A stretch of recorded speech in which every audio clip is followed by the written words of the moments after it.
Buenos días, estimados estudiantes. Les saluda la profesora Zoilita Gavino González y el día de hoy vamos a estudiar el COVID-19. Empecemos. ¿Qué es el coronavirus? Esta pregunta se viene respondiendo desde el año pasado, incluso desde el 2019, ¿no? El coronavirus, pues es este virus que causa la enfermedad del COVID-19. Su nombre es SARS-CoV-2 y este virus surgió en la ciudad china de Wuhan en el 2019 y desde ahí se difundió por todo el mundo. Este virus tiene una estructura muy especial. Tiene un material genético que es ARN y está protegido por una cápside proteica y además presenta una envoltura lipídica, como una membrana lipídica.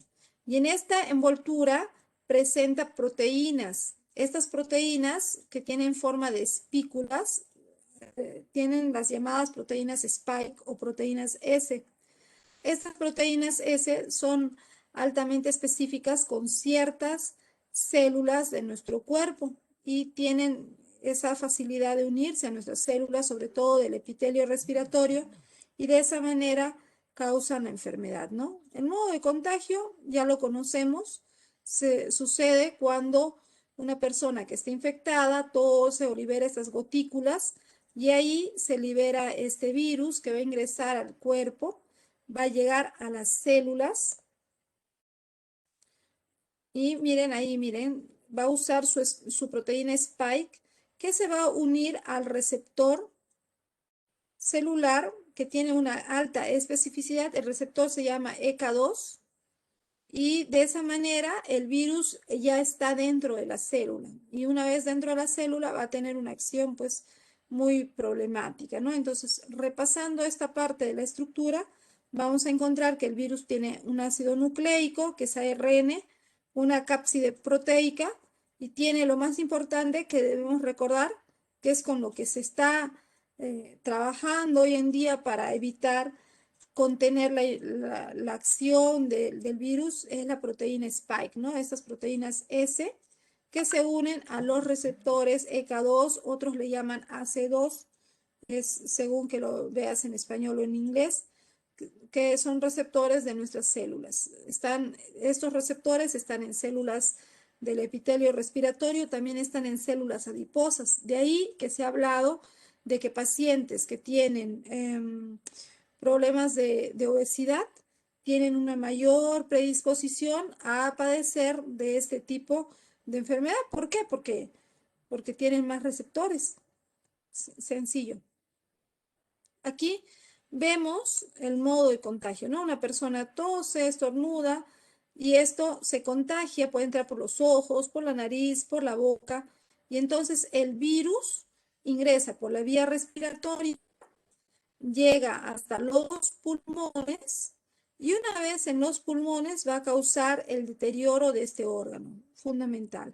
Ya al mismo tiempo que la persona va a estar contagiando a más personas. ¿Qué sucede? Mira, el virus ahí está llegando, llega al epitelio, a las células del epitelio pulmonar y mira lo que hace el virus. Vamos a verlo.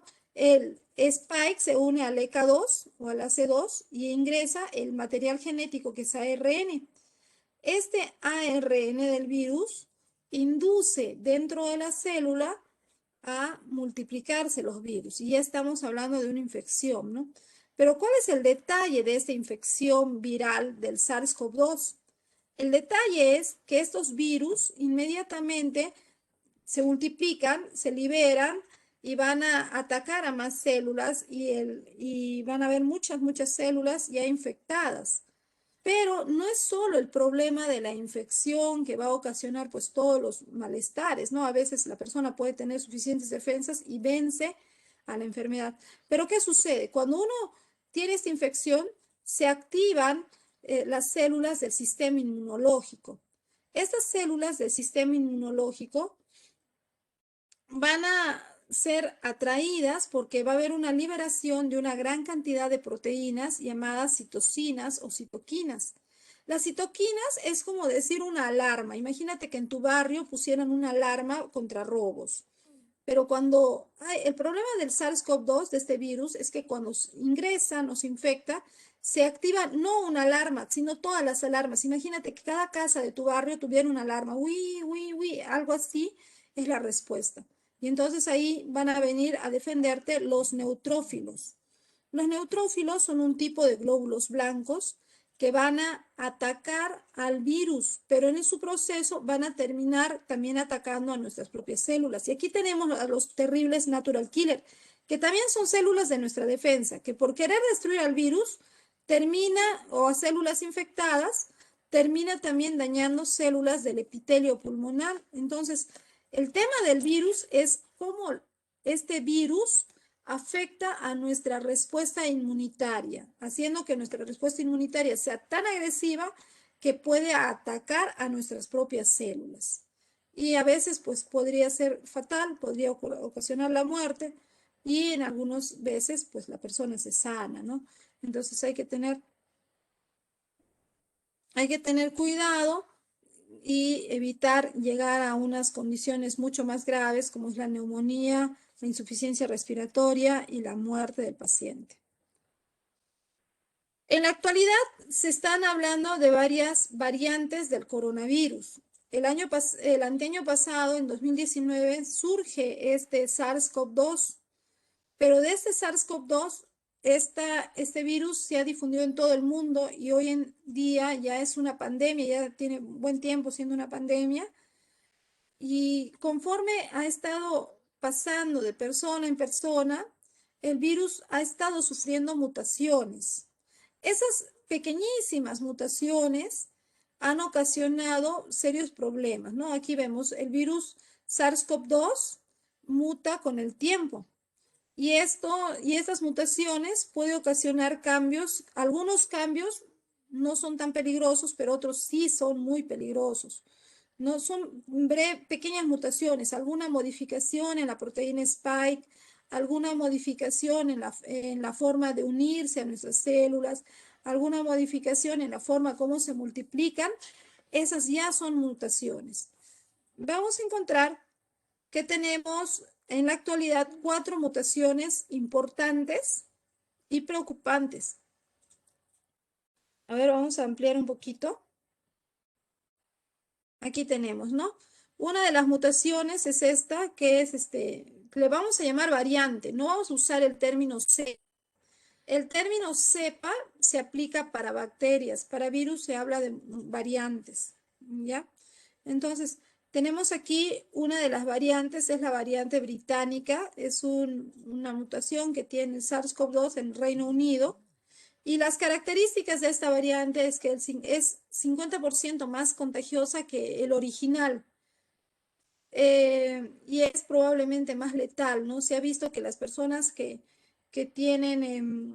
se contagian de este virus, pues hay un 50% más de probabilidad de que fallezcan, sí, que si se contagiaran del original, del SARS-CoV-2 original que surge en Wuhan. También se habla mucho de esta variante por el tema de qué pasó aquí en Reino Unido, un país tan desarrollado, que tiene tantas, es una potencia mundial, y por qué en Reino Unido surge una variante tan contagiosa, tan letal. ¿Alguno de ustedes podría participar de repente dando su opinión? ¿Por qué creen que surge esta variante u otras más?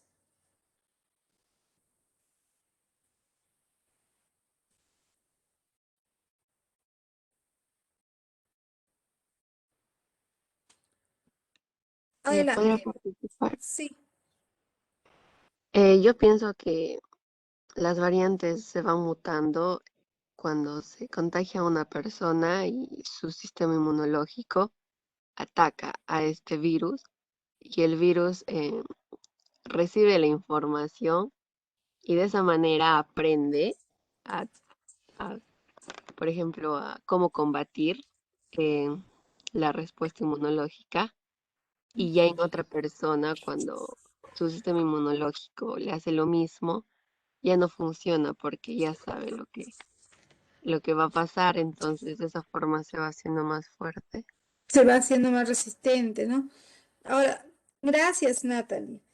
como dice su compañera Natalie, tiene que ver con el tema de los contagios y de que al pasar de persona en persona, pues el hecho de que el virus, particularmente este es un virus de tipo ARN. Entonces, cuando se trata de virus de tipo ARN, tienen la peculiaridad de que estos virus, el material genético está formado solo por una cadena, es monocatenario. Entonces, al ser monocatenario, vamos a ver que en el momento de que se copia puede haber un copiado incorrecto, algún par de bases no se copia bien. Y entonces ese copiado incorrecto lleva a una mutación, ¿no? A una variante. Y bueno, y cuanto más contagios existe más probabilidad de que surjan las variantes, esas pequeñas mutaciones. Algunas no son de peligro, pero algunas sí, ¿no? Como lo que ha sucedido aquí.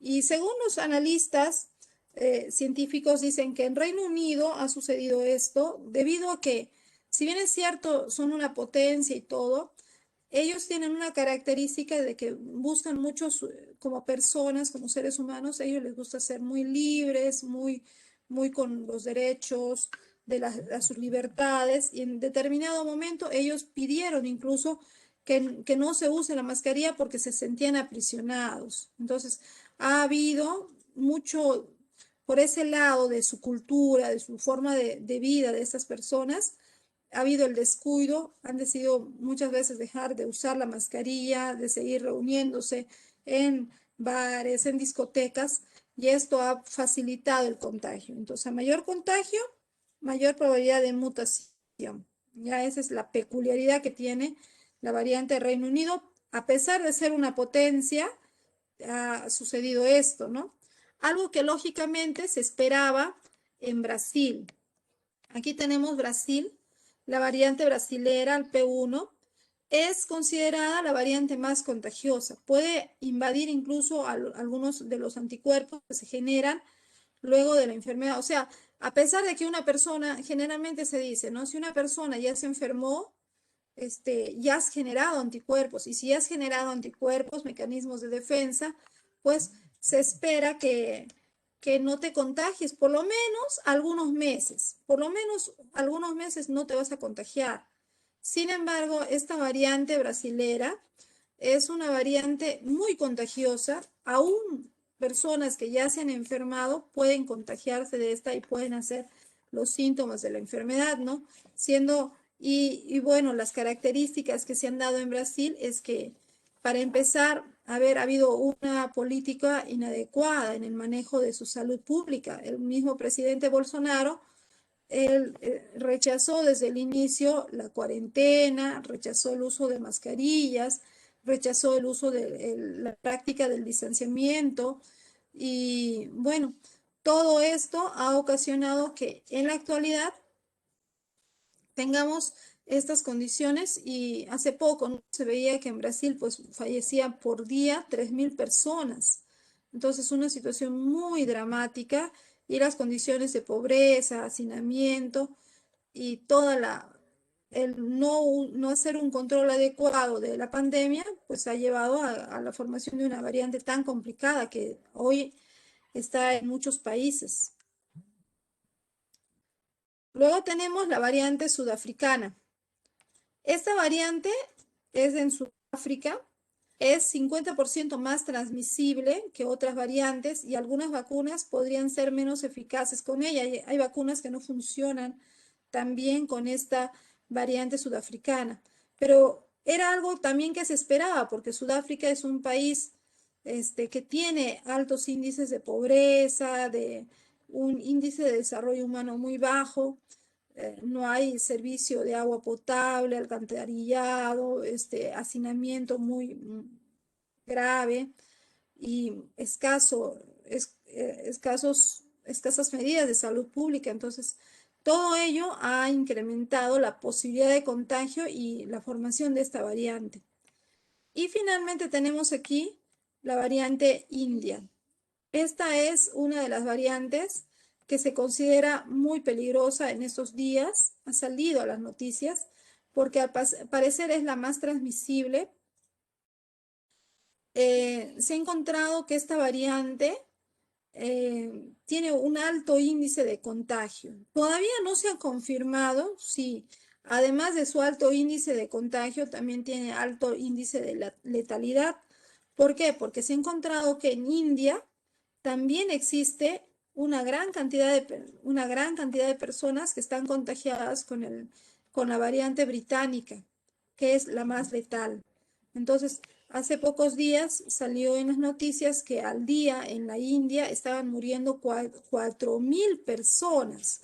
Muy rápidamente ha superado la cantidad de fallecidos que tiene Brasil y ahora en India 4.000 personas. Imagínate, en un día que fallezcan 4.000 personas. Es impresionante, es triste, ¿no? Es muy lamentable. Entonces, todavía los investigadores no han concluido de que esta sea la más letal. ¿Por qué no? Porque se ha encontrado que en un gran número de pacientes, lo que tienen más, hay más personas que están contagiadas de la variante británica. Entonces, esto explicaría por qué en la actualidad nuestro gobierno peruano ha cerrado las fronteras a todos los que vengan de estos países, ¿no? Estos países, cualquier persona que viaje desde estos países no puede ingresar al territorio peruano por un tema de prevención. Aquí tenemos la variante británica, que es hasta el momento la que más se está estudiando por el tema de la alta letalidad que tiene. Aquí observamos el tipo de mutación, ¿no? Tiene la mutación N501I, que afecta la afinidad de unión. Esto hace que sea más fácil que se una a nuestras a nuestras células, a los receptores celulares. Se postula que la delección de la proteína en espiga 69 y 70 aumenta la transmisibilidad. Aquí vemos, ¿no? Entonces, hay proteínas que están rotas y esto hace que sea más fácil que otras proteínas se unan y ya. Y bueno, entonces básicamente hay que tener los cuidados necesarios. Aquí tenemos la otra variante que les hablaba, la variante brasilera. Una de las características de esta variante brasilera es que aparece con síntomas leves, pero se agrava de 3 a 4 días.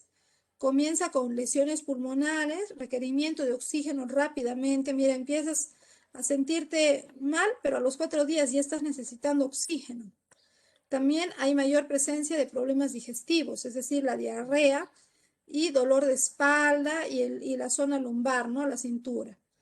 Entonces, y se calcula que podría reducir la efectividad de la vacuna. ¿Por qué? Porque estas variantes, esos pequeños detalles que puedan tener esos virus, hacen que las vacunas ya no sean tan efectivas.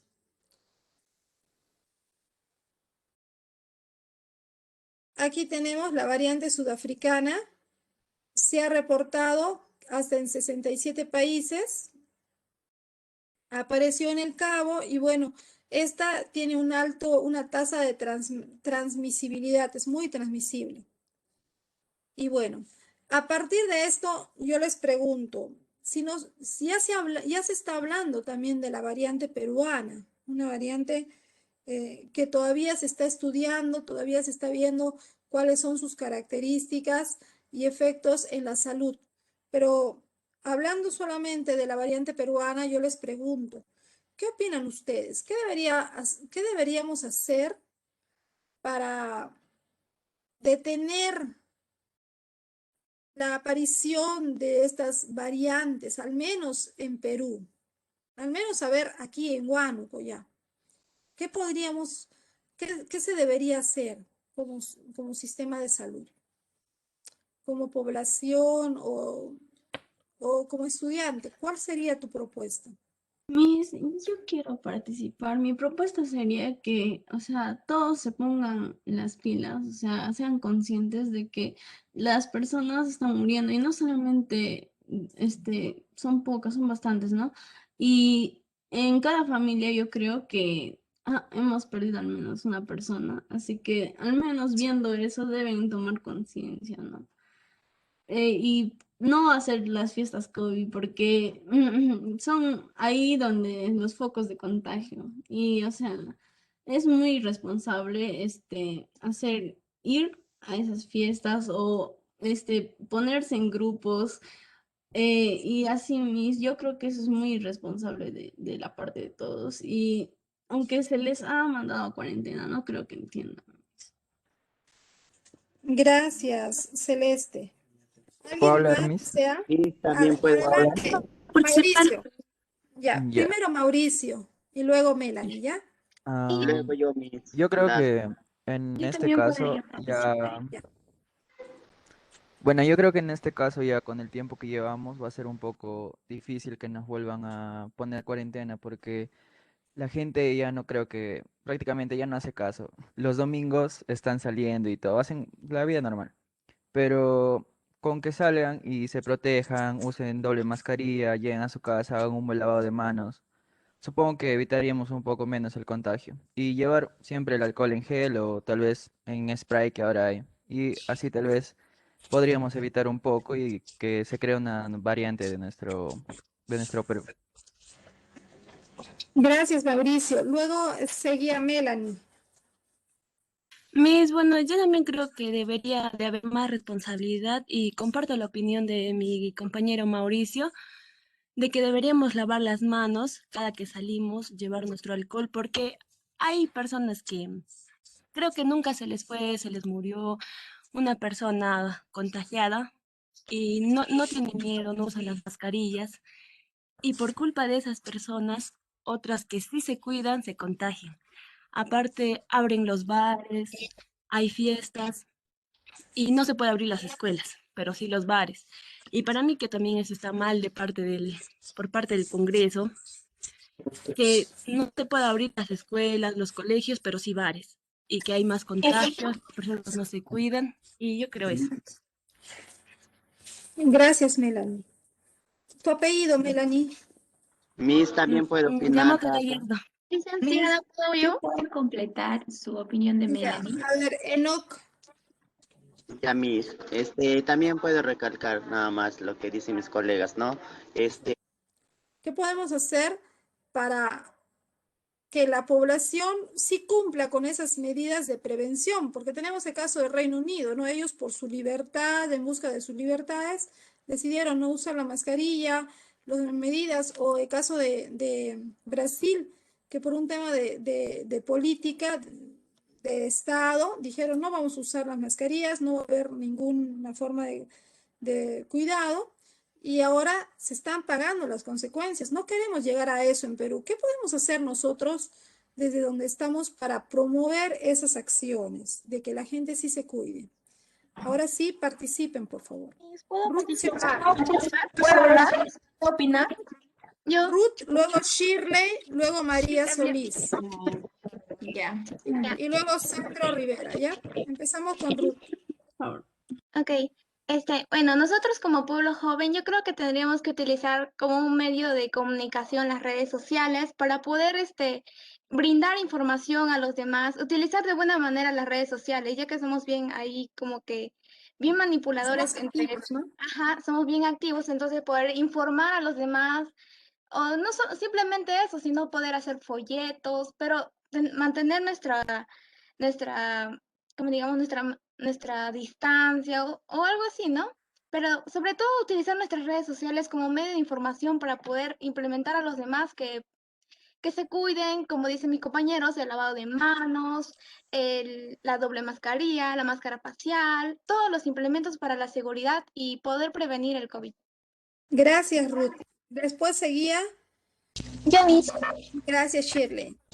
Ya, bueno, lo que yo quería aportar es que nosotros, primero para poder solucionar todo esto, una solución muy conveniente sería empezar por nosotros mismos. O sea, todo parte del cambio de nosotros mismos, de cómo nosotros ponemos en práctica todo lo que sabemos acerca de cómo prevenir el COVID. También, o sea, la conducta que nosotros tenemos, por ejemplo, al salir a la calle y al volver a nuestro hogar, ya que nosotros mayormente como jóvenes, muchos de nosotros no somos todos, claro, y vemos lo que hemos hecho es, por ejemplo, contagiar a nuestros abuelos o personas, por ejemplo, que tenemos en la casa, que, o sea, que son vulnerables a este virus. Y también nosotros, muchos de nosotros, o sea, personas jóvenes, también hemos sido hemos sido afectados ya sea por la mala alimentación que hemos estado teniendo. Así que nosotros como jóvenes debemos concientizarnos y promover una buena educación, tanto en nuestra alimentación, así para nosotros poder tener más defensas que puedan contrarrestar contra el virus que nos está afectando. Y para ello siempre, como reitero, o sea, tener educación, responsabilidad y también actuar con nosotros mismos, o sea, depende mucho que esperemos a nuestra familia que no se contagien y que ninguno muera y que digamos que podemos luchar contra este virus comentando las buenas. PPT. Entonces, ahora, aquí tenemos, por ejemplo, el típico video donde vemos la forma de cómo se transmite, ¿no? Con acciones muy simples, haberse cubierto, sobado la nariz y con eso tocaste con esa mano, tocas una puerta, una perilla, una baranda, en ese caso, la huella digital, el ascensor, aquellos que van a metro, a vea, tocas el celular, ahí estás viendo un meme, algo gracioso, y ese celular lo compartes, lo prestas a tus amistades, y ellos obviamente quieren enterarse de la noticia y no saben qué tan contaminado está. Y no sabemos cómo estarán sus defensas de estas personas. Se pueden enfermar, pueden hacer los síntomas muy graves. ¿Cuáles son los síntomas? La fiebre de 39 grados, la tos seca, el dolor de garganta, la dificultad para respirar, la pérdida de olfato. Pero en realidad hoy en día existen síntomas, incluso problemas digestivos como la diarrea. Hay personas que no hacen todos estos síntomas, hay personas que hacen 1 o 2 síntomas, pero ya tienen enfermedad y sobre todo el problema es cuando llega a la etapa de insuficiencia respiratoria y se ve la necesidad de oxígeno, necesitan de oxígeno. ¿Cómo lo prevenimos? Quedándonos en casa, manteniendo una distancia de al menos 2 metros. Si estás muy cerca, pues lógico, te pueden llegar esas gotículas y te contagias. Hay gente que incluso tose en la calle y se saca la mascarilla o escupe en la calle. Eso es algo que se ve con frecuencia. Puedes ir a la plaza de armas, al mercado, a un parque y vas a ver gente que hace eso. Así que mantengamos la distancia. El correcto lavado de manos. Hay que salir siempre con la mascarilla. Hoy en día ya debemos usar la doble mascarilla, no solo una. Cubrirnos al toser y alejarnos de las personas que presentan síntomas.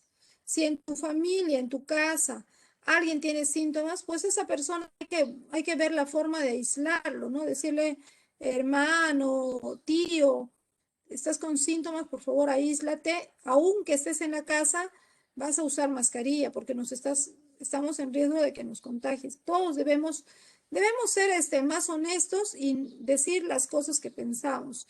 Si hay alguien que podría estar teniendo conductas inadecuadas, hábitos inadecuados, de repente tienes un pariente que siempre sale a la calle, que no está usando correctamente la mascarilla y luego vuelve a casa. Entonces, al volver a casa, digámosle, hermano, tío, primo, si vas a estar aquí adentro, usa la mascarilla adentro, porque está mamá, está el abuelo, está la abuela y nos puedes contagiar. De repente a ti no te afecta, de repente tú eres asintomático, pero nosotros no sabemos. Entonces, hay que hablar las cosas claras. Se habla también mucho del uso del agua y jabón. Vamos a ver qué sucede con el agua y jabón. Esta es una molécula de jabón, tiene una cabeza hidrofílica y una cola hidrofóbica, es el jabón. Estas moléculas de jabón, cuando están en contacto con el agua, forman unas microesferas, que digámosle burbujitas de jabón. Ya ahí están. Están así. Y ahora tenemos aquí al virus, que tiene una envoltura, una membrana, unas proteínas. Pero en esa envoltura tiene lípidos, bicapa de lípidos. Si pasa el agua no le hace nada a esa bicapa de lípidos, ya que agua y lípidos, aceite, no se juntan. Pero si tú te lavas las manos con agua y jabón, como el jabón tiene esa cabeza hidrofílica, la cola hidrofóbica, tiene afinidad con la suciedad. Mira, ahí está lo amarillo, es la mugre. Pero también este jabón tiene afinidad con la membrana y puede romper la membrana del lípido. Y al romper la membrana del lípido facilita la destrucción del lípido.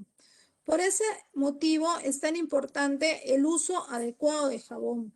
Si bien es cierto, se habla mucho de usar el alcohol, está bien, podemos y debemos usar el alcohol cuando estamos en la calle, porque no vamos a encontrar un sitio donde lavarnos las manos. Pero apenas encontremos un lugar donde poder lavarnos las manos, debemos lavarnos las manos con abundante agua y jabón, cumpliendo todos los protocolos. ¿Cómo destruir al virus? Ya se ha investigado esto de cómo destruir al virus y se sabe que existen 3 formas de destruir al virus que son efectivas. La primera, hervir el agua. Por ejemplo, si el virus estuviera en algún tipo de alimento, compraste, no sé, verduras, alguna cosa, pues esto lo lavas muy bien y lo llevas a cocinar. Si hierve a 100 grados Celsius durante 15 minutos, se ha comprobado por científicos en Italia que el virus se destruye en 100 grados durante 15 minutos. También otra forma efectiva de destruir al virus es mediante la radiación. Hoy en día se está haciendo desinfección en muchos lugares usando radiación UV. Es una gran cantidad de radiación. Esto se usa para desinfectar, por ejemplo, un carro, un avión, un ambiente donde no haya personas. ¿Por qué? Porque la radiación afecta directamente al material genético del virus, al ARN, y lo destruye. Hay que tener cuidado porque la radiación no se puede usar en ambientes donde haya personas, porque esa radiación en las personas les puede ocasionar la formación de células de cáncer, células neoplásicas. También se puede destruir al virus utilizando lejía, ¿no? Que es un desinfectante muy fuerte y muy efectivo para estos casos, ¿ya? Pero hay que tener cuidado también con el uso de la lejía, no vaya a afectar a la piel, a los ojos. Entonces, esos son los mecanismos de destruir al virus. Ahora, ¿qué pasa con los antibióticos? En esta pandemia se está empleando mucho los antibióticos y nos decimos, ¿está bien usar antibióticos? ¿No está bien? ¿Qué debemos hacer con los antibióticos? En el caso de los antibióticos, su nombre lo dice, antibiótico, ataca a los bióticos, a los seres vivos, y los virus propiamente no son antibióticos, por lo tanto el médico te va a decir no. Si tienes una infección viral no debes tomar antibióticos ni tampoco debes automedicarte, porque una automedicación puede ocasionar, en lugar de ayudarte, podría ocasionar otros problemas como problemas digestivos, alergias. También te puede ocasionar sarpullido, mareos, náuseas, diarrea e infecciones por hongos. Por ese motivo, todo antibiótico debe darse con receta médica. No puedes consumirlo por tu propia receta. Por lo tanto, incluso podrías hacer problemas crónicos porque el antibiótico puede ocasionar la muerte de las bacterias buenas que tienes en tu cuerpo y podría ser que las bacterias malas se vuelvan resistentes, se vuelvan muy, muy fuertes. Entonces el problema puede ser muy grave. En ese sentido, nosotros debemos tener claro que no debemos consumir antibióticos si tenemos una infección viral, porque no lo va a hacer nada al virus y al contrario puede ocasionar la formación de estas superbacterias, ¿no? Ahí está. Virus y antibióticos no pasa nada, no le destruyen, entonces hay que evitarlos. Bueno, queridos estudiantes,